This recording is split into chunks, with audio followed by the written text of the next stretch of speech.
Hi, I'm Jimmy Colefax, and this is The Story. Today, Eric Scatterbo is having a chat with Haydn Watson, the son of the late Ian Watson, founder of the Shed Happens Men's Ministry, which has touched the lives of blokes all over Australia. Haydn's sharing what it was like having Watto for a father and about the legacy his father has left behind. Now, for you personally, was it ever hard being the son of Watto? I mean, here he's this larger-than-life character. Did that kind of put pressure on you to be like him? Not really. My personality and his personality, we got on quite well. We were a nice match, so I really loved every part of that. He was my hero, but I loved how he treated me and what he did. I loved having an open house where we had someone for breakfast right through to night time, and he never got off the phone the whole time. I had a mother who was okay with that. She loved that environment. Yeah. My middle brother didn't appreciate it. He didn't, and Dad went about trying to treat him like he had the same personality as me, and then he did the same to my third brother, and he was different. So again, as he got through it all, he realised I probably shouldn't have tried to treat you all boys the same. But through that, he learned and he taught a lot of people about that and became better in it himself. So no, I enjoyed it. But yeah, there was times my other brothers probably didn't appreciate it, but it was good growing up with him as a dad. And that was one of the things that made him so special, is that he was humble enough to learn new things, and then he would turn around and try to share that with guys that he was mentoring. Eric, you just said something that was very profound and probably wants me want to tell you this. One of the things that stands out in my father, when people say, what did you admire about your father? He was never too proud to ask for help or say, I don't know. It didn't matter who it was. He genuinely could ask for help. Just a humble guy. Yeah. Well, he was humble, but he was pretty full on, his personality too. He was a big promoter, and he actually was too full on for some people, and he knew that. He'd come over and say, oh, gee, I'm just too full on for some people. and at times, even about himself, he'd think, whoa, I probably wouldn't say that, but he... So he had a self-awareness. He knew how he was impacting people. He definitely had a self-awareness. He knew what he was like. Now tell us about when he started this men's ministry. What did you think of that? I thought it was fantastic. I thought it was great when he started it because I loved it. It was an extension of what I'd grown up loving, being part of football, being accountable, being put, in the chair in the middle of the room and have to learn to take the hard truth from people. And so for me, it was just so exciting. I had a dad and I could see him wanting to help people and just extend what I'd loved about him. And it just developed more and more until when he started the Shed Ministry, it just evolved. It was just an extension of him, of what he'd done for so many years. He just applied what he'd learnt to deal with people, with men especially, and wanted to teach them how to open their hearts and learn to talk. That was what it was about. And he could see through the structures, almost the religious side of Christianity that we just fall into, especially if you spend your whole life in church, you get used to things. He could see from outside and say, no, hang on a second, this is how you talk to people. This is what is the most important thing. It's getting together, communicating. And as he said, I sit in that truck and he said, blokes mightn't tell you to go to church, but he said, I can tell you most Australian blokes deep inside, they want to know that there's a God and they believe there's a God. But he said they'll make it that they don't. But he said when you're one-on-one and it's just them, they want to know. And that's when he would share his faith with them. Yeah, he did. And he was an evangelist because he'd step places that I wouldn't step. But, in the foreword of his book, I said he had a sledgehammer that he'd walk around and hit people with. And he did. He just walked in, he just cracked open people's hearts. Well, that's an interesting way of putting it. A sledgehammer for the Lord. And there was a point in his life, he worked until he was 57 and he got diagnosed with prostate cancer, that when he was 57, either myself or my other two brothers, one of us from that point on pretty much ran the business for him, his driver training business. Yeah. And we, at that stage, we said, Dad, you go, this is business as your base. You go and help everyone you possibly want to help because that's where your heart is. Mm-hmm. And it was like the big ship was no longer anchored to the wharf. You know, we let the rope go. Mm. And now looking back at his life and all the people he touched, what are the things that come to your mind? I think the two things that stood out to me is Dad wanted everyone to know that they were loved, and he wanted every person that he met, he wanted to get the best out of every person. Mm. So that's what just made him who he was, and he had a supportive wife who let him do that. And sadly, in December of 2019, your father passed away from prostate cancer. And since that time, a number of the people who he's impacted, the men, have come up to you and shared how much they miss him. Is that right? Can you tell us about what they miss about your father? Yeah, I think there's certainly plenty of people who miss him because he rang so many people. He had so many cups of coffee. He spent so much time doing and visiting people and being in any camp that could come up. That, but yes, they miss him one-on-one. I think more importantly, when I talk to people, I actually see how he's inspired and woken up so many people and set so many hearts free. There are so many men around the country who have got what he's about and that they want to open other people's hearts. They want to show people how we can make Australia better as men. And so it's quite inspiring. That's the part that amazes me about it. There's more inspiration than sadness in it.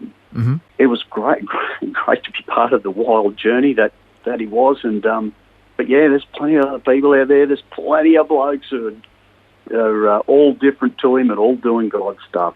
Mm-hmm. And for you personally, you're part of keeping the legacy alive. Tell us about that. Yeah, I am. I've been sitting and watching and eating burgers and listening for a long part of my life since I'm a kid growing up. It's an extension from what I used to see at home in the kitchen and at football. And so, yeah, for me, it's part of my everyday living, and I love being part of it. So personally, we have a Marumba Downs one that gets together the first Monday every month. Mm-hmm. People do it everywhere, but yeah, I just love being part of talking to all the blokes and hearing people's stories. And Haydn, tell us about after the illness started to really get to your father.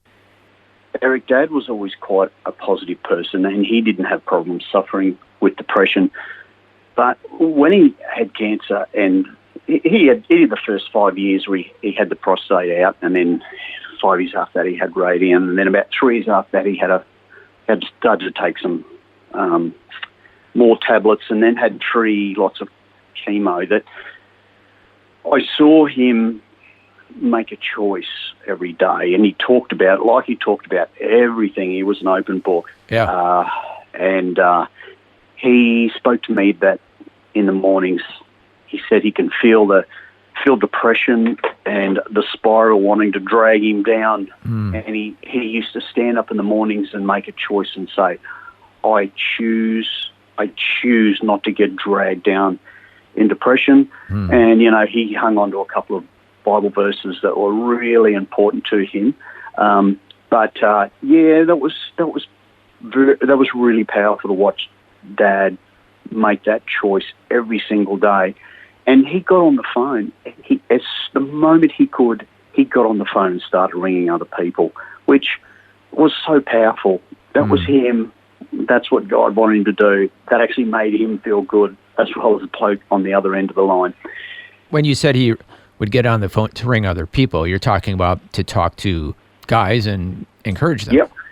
Yeah, he'd talk to blokes, encourage them.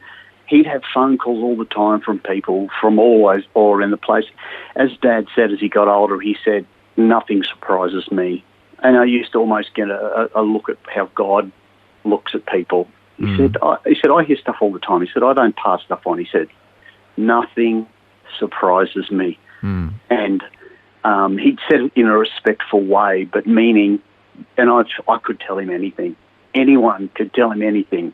because he was like, he had that heart of God. So I'm sure that's what God's like. Yeah. And I think the other most powerful thing I saw out of the last parts of his life was hope. And I've come to the realization of hope gets you up in the morning. Hope gets me up in the morning.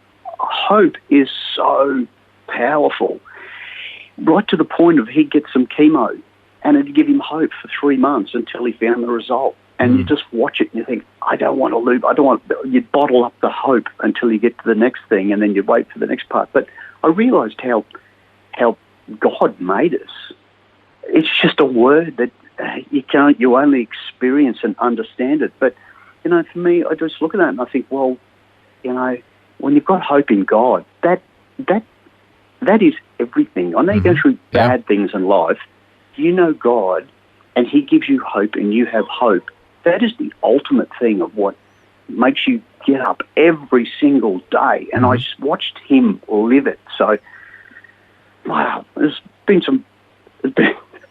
an amazing, painful couple of years to watch it all happen and go through it. But, boy, it's, yeah.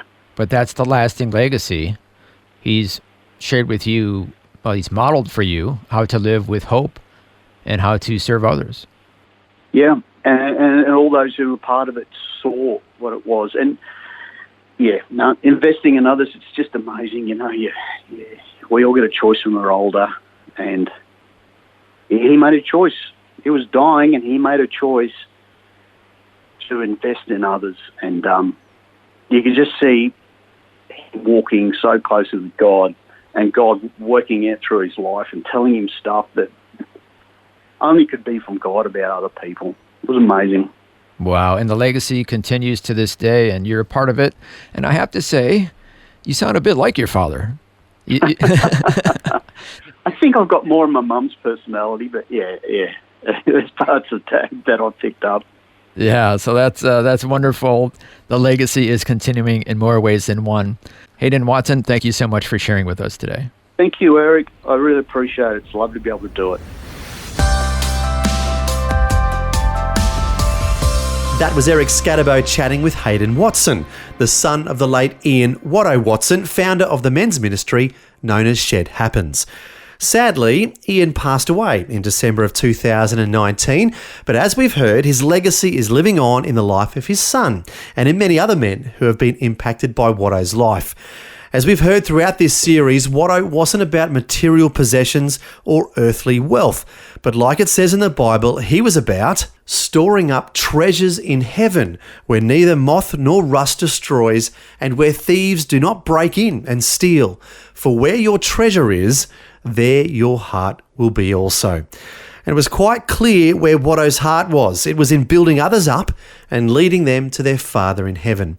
And I'm certain when Ian arrived there, his Heavenly Father gave him a big good on you, mate. Well, to find out more about Ian's men's ministry and his books, you can go to the website shedhappens.com.au. That's shedhappens.com.au. Thanks so much for joining us for Haydn Watson sharing insights into his father's story. Until next time, I'm Jimmy Colefax, encouraging you to share your story with someone today. Next time on The Story. We've met Satanists who have given their lives to Christ. And we've met people who are atheists and Satanists who are still atheists and still Satanists that are Striper fans. So, my hopes and prayers are that maybe in some small way or some big way, we're having a positive effect on them, maybe tugging at their hearts and they're hearing the message, because our message is very clear. Michael Sweet is the voice of the legendary Christian heavy metal band Striper. He'll share with us some of the ups and downs of his journey, including the positive impact they've had over the years on many non-Christian listeners. Also, he'll share about some of the personal struggles he's gone through. That's Michael Sweet from Striper sharing his story next time. The Story. Just another way Vision is connecting faith to life.